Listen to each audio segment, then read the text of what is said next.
I welcome to the Ganesh video last ನೋಡಿ like subscribe ಮಾಡ್ಕೊಳ್ಳಿ. ಇವತ್ತಿನ ರಿವ್ಯೂ ಮ್ಯಾಚ್ ಬಂದ್ಬಿಟ್ಟು ಇಂಡಿಯಾ ವರ್ಸಸ್ ಶ್ರೀಲಂಕಾ. ಒಟ್ಟಿನಲ್ಲಿ ಶ್ರೀಲಂಕಾದವರು ಟಾಸ್ ಗೆದ್ಬಿಟ್ಟು ಬ್ಯಾಟಿಂಗ್ ಆಯ್ಕೆ ಮಾಡ್ಕೊಂಡಿದ್ರು, ಹೊಸತಿ ಬೌಲಿಂಗ್ ಆಯ್ಕೆ ಮಾಡ್ಕೊಂಡ್ರು. ಆದರೂ ಇಂಡಿಯಾ ನಾನು ಹೇಳಿದ್ದೆ ಒಟ್ಟಿನಲ್ಲಿ ಬೌಲಿಂಗ್ ಆಯ್ಕೆ ಮಾಡ್ಕೊಂಡು ಹಂಗೆ ಆಯಿತು ಅನ್ಬೋದು. ಒಟ್ಟಿನಲ್ಲಿ ಇಂಡಿಯಾ ಬೌಲಿಂಗ್ ಖಡಕ್ ಆಗಿತ್ತು ಅನ್ಬೋದು. ಒಟ್ಟಿನಲ್ಲಿ ಮಿಡಲ್ ಓವರ್ ಆಗಲಿ ಪವರ್ ಪ್ಲೇ ಆಗಲಿ ಸಿಕ್ಕಾಪಟ್ಟೆ ರನ್ ಓಡಿಸ್ಕೊಂಡು ಅದು ಮ್ಯಾನೇಜ್ ಆಯಿತು ಅನ್ಬೋದು. ಒಟ್ಟಿನಲ್ಲಿ ಪವರ್ ಪ್ಲೇ ಆಲ್ಮೋಸ್ಟ್ ಒಂದು ವಿಕೆಟ್ ಹೋಗ್ಬಿಟ್ಟಿತ್ತು 3-4ನೇ ಓವರಲ್ಲಿ. ಆಮೇಲೆ 9ನೇ ಓವರಲ್ಲಿ ಬಂದ್ಬಿಟ್ಟು ಇವರು 2ನೇ ವಿಕೆಟ್ ತೆಗೆದ್ರು. 15ನೇ ಓವರ್ ತನಕ ವಿಕೆಟೇ ಬಿದ್ದಿರಲಿಲ್ಲ. ಮಿಡಲ್ ಓವರಲ್ಲಿ ಮೇನ್ ಗುರು ಇಲ್ಲಿ ಮಿಡಲ್ ಓವರ್ ತನಕ ವಿಕೆಟ್ಗಳು ಬಿದ್ದಿತ್ತಿಲ್ಲ. ಅದು ಒಂಚೂರು ಕ್ರೂಷಿಯಲ್ ವಿಕೆಟ್ಗಳು ಆಗ್ಬೋದಾದ ಚಾನ್ಸಸ್ ಇರ್ತಿತ್ತು. ಒಟ್ಟಿನಲ್ಲಿ ಮೇನು ಇಲ್ಲಿ ಅಶ್ವಥ್ ಸಿಂಗ್ ಆಗಲಿ ಹಾರ್ದಿಕ್ ಪಾಂಡ್ಯ ಆಗಲಿ ಇಲ್ಲಿ ಕ್ರೂಷಿಯಲ್ ವಿಕೆಟ್ಗಳನ್ನ ಇವರಿಬ್ಬರು ತಗೊಂಡ್ರು. ಹಾರ್ದಿಕ್ ಪಾಂಡ್ಯನೇ ಮೇನ್ ಗುರು ಇಲ್ಲಿ ಕ್ರೂಷಿಯಲ್ ವಿಕೆಟ್ಗಳನ್ನ ತೆಗಿಯೋಕ್ಕೆ ಸಾಧ್ಯ ಆಯಿತು ಅನ್ಬೋದು. ಒಟ್ಟಿನಲ್ಲಿ ಹಾರ್ದಿಕ್ ಪಾಂಡ್ಯ 2 ವಿಕೆಟ್ ತೆಗೆದ್ರು, 2 ಕ್ಯಾಚ್ಗಳನ್ನ ಹಿಡಿದಿದ್ದೆ ರಿಂಕು ಸಿಂಗು. ಒಟ್ಟಿನಲ್ಲಿ ಅಶ್ವಿನ್ ಸಿಂಗ್ ಒಳ್ಳೆ ಕ್ರೂಷಿಯಲ್ ವಿಕೆಟ್ಗಳನ್ನ ತಗೊಳ್ಳೋಕ್ಕೆ ಇಂಪ್ರೂವ್ ಆದರು ಅನ್ಬೋದು. ಮೊಹಮ್ಮದ್ ಸಿರಾಜು ಏನು ವಿಕೆಟ್ ತೆಗಿಲಿಲ್ಲ. ಒಟ್ಟಿನಲ್ಲಿ ಅಕ್ಷಯ್ ಪಟೇಲ್ ಚೆನ್ನಾಗಿ ವಿಕೆಟ್ ತೆಗೆದ್ರು. ರವಿ ವಿಷ್ಣು ಏನು ಗುರು ಹಿಂಗ ಅವಾಂತರ ಮಾಡ್ತಾರೆ ಅಂದ್ಕೊಂಡ್ರೆ ಏನು ಮಾಡಲಿಲ್ಲ. ಒಟ್ಟಿನಲ್ಲಿ 3 ವಿಕೆಟ್ಗಳನ್ನ ತೆಗೆದ್ರು. ಒಟ್ಟಿನಲ್ಲಿ ರಿಂಕು ಸಿಂಗು ಏನು ವಿಕೆಟ್ ತೆಗಿಲಿಲ್ಲ, ಸಿಕ್ಕಾಪಟ್ಟೆ ಎಕ್ಸ್ಪೆನ್ಸಿವ್ ಆದರು. ಒಟ್ಟಿನಲ್ಲಿ 4 ಓವರ್ಗಳನ್ನು ಮುಗಿಸ್ತರು ಅನ್ಬೋದು. ಒಟ್ಟಿನಲ್ಲಿ ಮೊಹಮ್ಮದ್ ಸಿರಾಜ್ನು ಮುಗಿಸ್ಲಿಲ್ಲ, ಇವ್ರಿಗೆ ಬೇರೆ 4 ಓವರ್ ಕೊಟ್ಟು ಓದಿಸೋದೇ ಚೆನ್ನಾಗಿ ಆಡಿಸಿದ್ರಲ್ಲ ಅಂತ. ಒಟ್ಟಿನಲ್ಲಿ ಇವರು ಮಿಡಲ್ ಓವರ್ಗಳಾಗಲಿ ಫಸ್ಟು ಪವರ್ ಪ್ಲೇಲಾಗಲಿ ಅಂಥ ಓವರ್ಗಳನ್ನ ಮಾಡೋಕ್ಕಿಂತ ಒಟ್ಟಿನಲ್ಲಿ ಸಿಕ್ಕಾಪಟ್ಟೆ ಎಕ್ಸ್ಪೆನ್ಸಿವ್ ಆದರೆ ಇಂಡಿಯನ್ ಬೌಲರು. ಆಮೇಲೆ ಲಾಸ್ಟ್ 5 ಓವರ್ ಇದ್ದಂಗೆ ಸಿಕ್ಕಾಪಟ್ಟೆ ಡೆತ್ ಬೌಲಿಂಗ್ ಇಂಡಿಯನ್ ಬೌಲಿಂಗ್ ಚೆನ್ನಾಗಿತ್ತು ಅನ್ಬೋದು. ಲಾಸ್ಟ್ 5 ಓವರ್ ಚೆನ್ನಾಗಿತ್ತು. ಒಟ್ಟಿನಲ್ಲಿ 15 ಓವರ್ ತನಕ ಮ್ಯಾಚು ಒಟ್ಟಿನಲ್ಲಿ ನಾನೇನೋ ಒಂದು 180 ಹೊಡಿತಾರೆ ಅಂದ್ಕೊಂಡಿದ್ದೆ, ಅಷ್ಟೇ ನೋಡಿದ್ರೆ ಜಸ್ಟ್ 161 ಹೊಡ್ಕೊಂಡು. ಒಟ್ಟಿನಲ್ಲಿ ಇವರು ಬಂದವರೆಲ್ಲ ಇಬ್ಬರು ಮೇನ್ ಬ್ಯಾಟ್ಸ್ಮನ್ ಶ್ರೀಲಂಕಾದಲ್ಲಿ ಔಟ್ ಆಗ್ಬಿಟ್ರೆ ಬಂದವರೆಲ್ಲ ಲಬಾರ್ದವರ್ ಅಂತ ಬಿದ್ದೋಗ್ಬಿಡ್ತಾರೆ ಅನ್ಬೋದು. ಅಸರಂಗ ಆಗಲಿ ಯಾರು ಅಂತ ಹೇಳ್ಕೊಳ್ಳೋ ಆಟ ಆಡಲಿಲ್ಲ, ಡಕ್ಔಟ್ ಆದರು ಅನ್ಬೋದು ಅಸರಂಗ.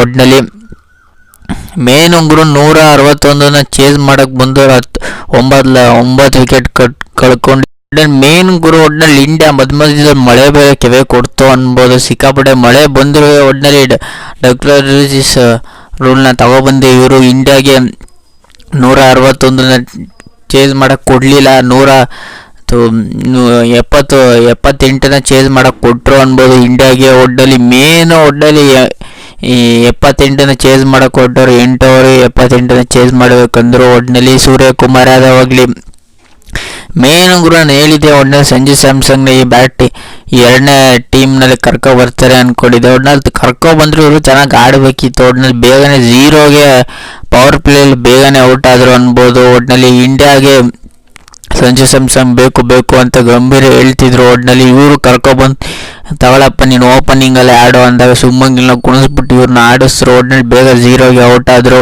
ಯಶಸ್ವಿ ಜೈಸ್ವಾಲ್ ಸೂರ್ಯಕುಮಾರ್ ಯಾದವ್ ಸಿಕ್ಕಾಪಟ್ಟೆ ನೆಕ್ಸ್ಟ್ ಲೆವೆಲ್ ಅಗ್ರೆಸಿವ್ ಇಂಟೆಂಟ್ನ ತೋರಿಸ್ರು ಅನ್ಬೋದು. 78 ಏನು ಮ್ಯಾಟ್ರೇ ಆಗಲಿಲ್ಲ ಅನ್ಬೋದು. ಇಂಡಿಯಾಗೆ ಆಲ್ಮೋಸ್ಟ್ ಒನ್ ಸೈಡ್ ಮ್ಯಾಚ್ನ ಮಾಡ್ಕೊಂಡ್ರು ಇಂಡಿಯಾದವರು ಅನ್ಬೋದು. ಒಟ್ಟಿನಲ್ಲಿ ಸೂರ್ಯಕುಮಾರ್ ಯಾದವ್ ಯಶಸ್ವಿ ಜೈಸ್ವಾಲ್ ಸಿಕ್ಕಾಪಟ್ಟೆ ಅಗ್ರೆಸಿವ್ ಇಂಟೆಂಟ್ನ ತೋರಿಸಿದ್ರು. ಒಟ್ಟಿನಲ್ಲಿ ಸೂರ್ಯಕುಮಾರ್ ಯಾದವ್ 12 ಬಾಲಿಗೆ 26 ಹೊಡೆದ್ರೆ ಯಶಸ್ವಿ ಜೈಸ್ವಾಲ್ 15 ಬಾಲಿಗೆ 30 ಹೊಡೆದ್ರು. ಒಟ್ಟಿನಲ್ಲಿ ಸಂಜು ಸ್ಯಾಮ್ಸಂಗ್ ಅಟ್ಲೀಸ್ಟ್ ಒಂದು ಕ್ಯಾಮೆ ಇನ್ನಿಂಗ್ಸ್ ಅಟ್ಲೀಸ್ಟ್ ಆಡ್ಬೋದಿತ್ತು. ಸಿಕ್ಕಾಪಟ್ಟೆ 0ಗೆ ಔಟ್ ಆದರು ಅನ್ಬೋದು. ಇವರಿಬ್ಬರು ಒಳ್ಳೆ ಪಾರ್ಟ್ನರ್ಶಿಪ್ ಇಂಡಿಯಾ ಗೆಲ್ಲಕ್ಕೆ ಚಾನ್ಸ್ ಆಯಿತು ಅನ್ಬೋದು. ಯಶಸ್ವಿ ಜೈಸ್ವಾಲ್ ಸೂರ್ಯಕುಮಾರ್ ಯಾದವ್ ಇವರಿಬ್ಬರು ಔಟ್ ಆದಂಗೆ ಅವ್ರ ಹಿಂದೆ ಹಾರ್ದಿಕ್ ಪಾಂಡ್ಯ ರಿಷಬ್ ಬಂದ್ಬಿಟ್ಟು ಒಟ್ಟಿನಲ್ಲಿ ಮ್ಯಾಚ್ನ ಮುಗಿಸೋ ಟೈಮ್ ಬಂದಿತ್ತು ಅನ್ಬೋದು. ಒಟ್ಟಿನಲ್ಲಿ ಏನಿಲ್ಲ ಗುರು, ಇದು ಮ್ಯಾಚು ಮುಗಿಸೋ ಟೈಮ್ ಬಂದ್ಬಿಟ್ಟಿತ್ತು. ಒಟ್ಟಿನಲ್ಲಿ ಹಾರ್ದಿಕ್ ಪಾಂಡ್ಯ ಸಿಕ್ಕಾಪಟ್ಟೆ ಅಗ್ರೆಸಿವ್ ರೋಲ್ನ ಮಾಡಿದ್ರು, ಆಲ್ರೌಂಡರ್ ಆಟನ ಆಡಿದ್ರು.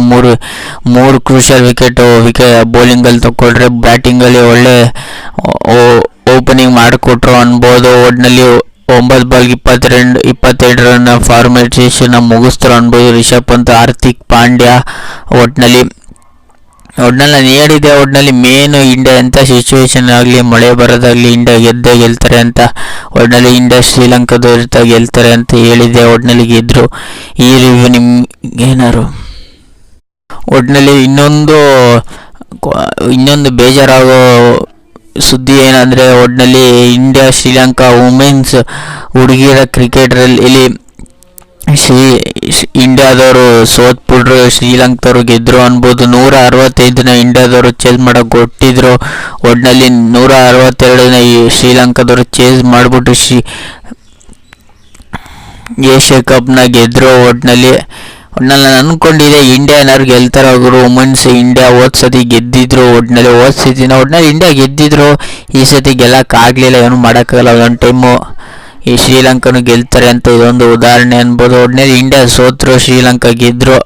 ಈ ಎರಡು ರಿವ್ಯೂ ನಿಮ್ಗೇನಾದ್ರು ಇಷ್ಟ ಲೈಕ್ ಶೇರ್ ಸಬ್ಸ್ಕ್ರೈಬ್ ಮಾಡ್ಕೊಳ್ಳಿ. ಸುಮಾರು ಜನ ಸಬ್ಸ್ಕ್ರೈಬ್ ಮಾಡದೆ ನೋಡ್ತಿದ್ದೀರ ಅವರು. ಹಂಗೆ ಇನ್ಸ್ಟಾಗ್ರಾಮ್ ಮತ್ತು ಟೆಲಿಗ್ರಾಮ್ ಲಿಂಕ್ ಕೆಳಗಡೆ ಇರುತ್ತೆ, ಅದನ್ನು ಫಾಲೋ ಮಾಡ್ಕೊಳ್ಳಿ ಮತ್ತು ಸಬ್ಸ್ಕ್ರೈಬ್ ಮಾಡ್ಕೊಳ್ಳಿ.